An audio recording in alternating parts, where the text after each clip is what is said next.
Bismillahirrahmanirrahim. Assalamualaikum warahmatullahi wabarakatuh. Jumpa lagi dengan saya di Abil Maiwa Channel.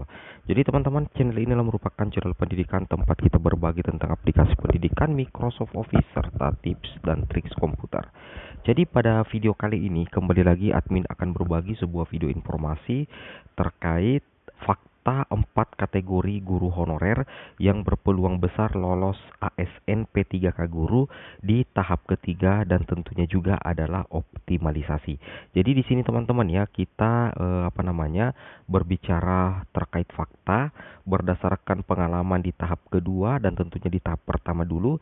Di sini kita bisa menyimpulkan sebenarnya ya, kalau kita berbicara fakta yang ada di lapangan, ini sebenarnya ada 4 kategori guru honorer yang sangat berpeluang besar lolos ASN P3K di tahap ketiga nantinya.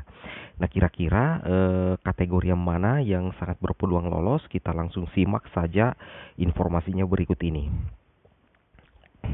Jadi perlu teman-teman pahami sebelum kita lanjut bahwasanya di seleksi tahap ketiga nanti teman-teman harus memahami bahwa untuk penentuan nilai kelulusan itu ada 3 kategori, yang mana nilai yang diperhitungkan untuk perhitungan nilai kelulusan itu bisa diambil atau ditentukan dari nilai terbaik dari nilai kompetensi tahap pertama, kemudian nilai kompetensi tahap kedua, dan yang ketiga adalah nilai kompetensi tahap ketiga. Ini berdasarkan Permenpan RB nomor 28 tahun 2021. Jadi untuk perhitungan kelulusan itu bisa mengambil nilai dari kompetensi pertama, nilai kompetensi kedua, dan nilai seleksi kompetensi ketiga. Itu berdasarkan baik di antara 3 kali seleksi, mulai dari tahap pertama, tahap kedua, dan tentunya tahap yang ketiga. Seperti itu teman-teman ya, terkait perhitungan nilai kelulusan untuk seleksi P3K guru tahap yang ketiga. Kemudian kita lanjut lagi. Nah, di sini teman-teman bisa memperhatikan sedikit terkait nilai ambang batas yang tentunya akan berlaku di tahap ketiga nantinya. Kita flashback dari beberapa waktu yang lalu.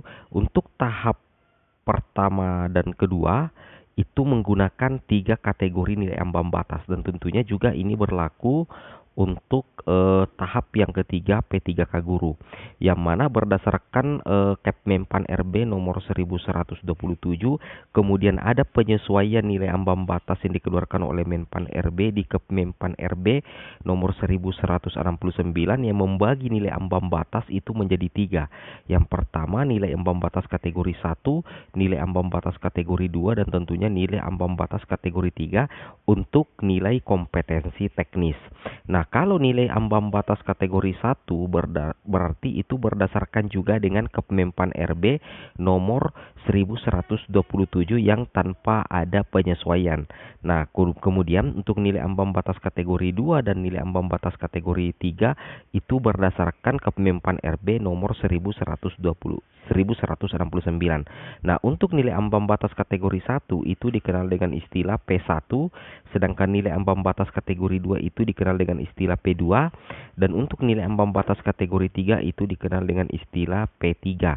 Dan yang menjadi prioritas kelulusan tentunya yang pertama adalah P1, kemudian menyusul P2, kemudian menyusul yang P3. Nah, terkhusus untuk formasi guru kelas, untuk nilai ambang batas yang belum ada penyesuaian, nilai ambang batasnya itu adalah 320.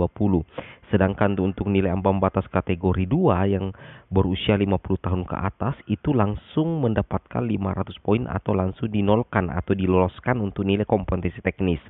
Sedangkan nilai ambang batas kategori 3 berlaku untuk semua peserta itu untuk guru kelas 270 atau terjadi pengurangan 10% dari nilai ambang batas kategori 1. Seperti itu teman-teman. Dan tentunya pengaturan passing grade ini akan tetap berlaku nantinya di tahap yang ketiga, kecuali jika nantinya ada Kepmenpan RB terbaru dari Menpan RB. Seperti itu teman-teman ya.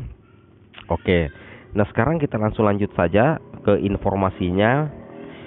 Nah, di sini teman-teman bisa memperhatikan lagi tabel ya yang kami persiapkan di sini untuk tabel kelulusan yang tahap kedua. Di sini ada keterangan A, di sini A, di sini AB, kemudian AB dan AB. Untuk keterangan afirmasi A itu berarti dia berserdik. Nah, di sini posisinya P1L berarti passing grade pertama lulus.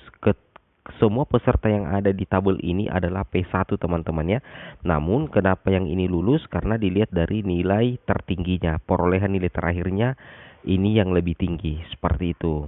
Nah, kemudian di sini ada dua afirmasi, satu ada afirmasi cerdik dan afirmasi lainnya, tetapi di nilai afirmasi ini tetap 500.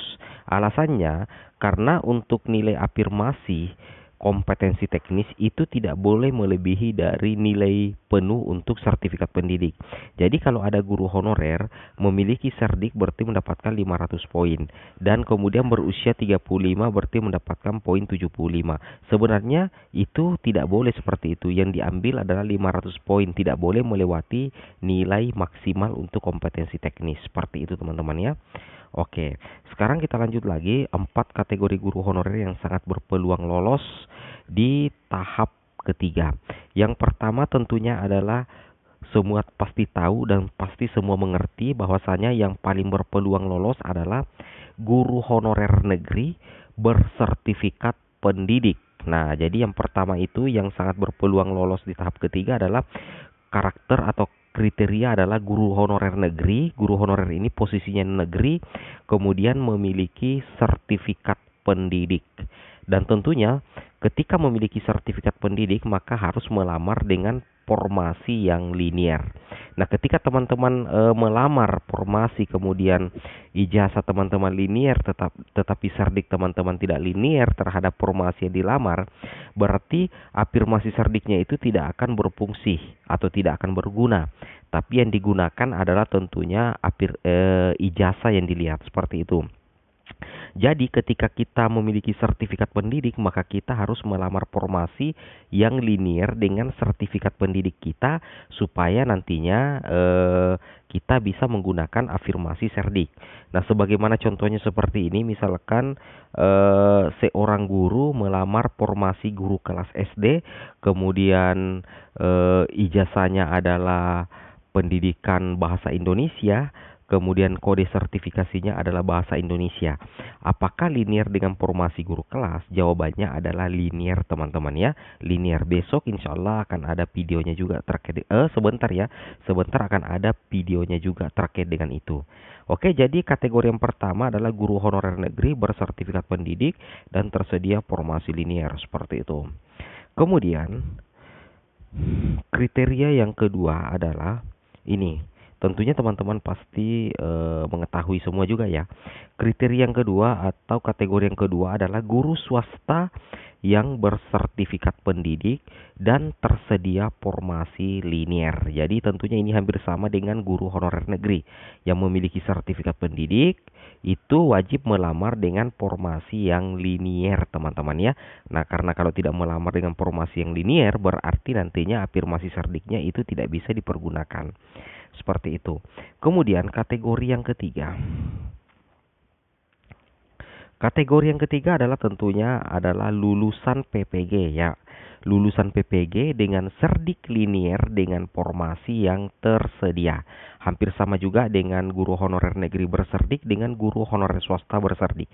Lulusan PPG ini yang memiliki sertifikat pendidik itu wajib linier juga dengan formasi yang tersedia. Seperti itu, karena kalau tidak linier berarti afirmasi cerdiknya juga itu tidak bisa dipergunakan untuk kompetensi teknis. Seperti itu teman-teman ya. Oke, kemudian kita lanjut lagi. Kategori yang keempat itu adalah ini. Berarti ini tidak berserdik, tapi ada catatannya teman-teman ya berdasarkan pengalaman di tahap kedua. Jadi ini juga berpeluang, yaitu guru honorer negeri pemilik afirmasi, baik itu afirmasi usia ataupun kategori 2. Tetapi ini ada catatannya sedikit karena guru honorer kategori ini tidak memiliki cerdik. Catatannya adalah tidak bersaing secara langsung dengan pemilik cerdik, atau ada juga catatan tambahan, atau dengan catatan pemilik cerdik tidak lolos di kompetensi MANSO, manajerial sosiokultural, atau di wawancara. Seperti itu ya, karena kalau kita bersaing dengan pemilik cerdik itu sangat susah untuk lolos, meskipun tetap kita punya peluang. Nah, kemudian ada satu kategori yang tidak kita singgung, yaitu guru honorer non afirmasi. Nah, sekali lagi saya katakan bahwa guru honorer non afirmasi itu juga memiliki peluang yang besar untuk menjadi ASN P3K, apalagi kalau memang lolos passing grade di tahap pertama, kedua. Itu bisa dipergunakan nilai terbaik dari dua tahap itu untuk mengimbangi nilai yang ada di tahap ketiga. Jadi sekali lagi, guru non afirmasi juga memiliki kesempatan yang sama seperti itu. Oke teman-teman ya, mungkin cukup sampai di sini videonya. Semoga bermanfaat, lebih dan kurangnya mohon dimaafkan. Assalamualaikum warahmatullahi wabarakatuh.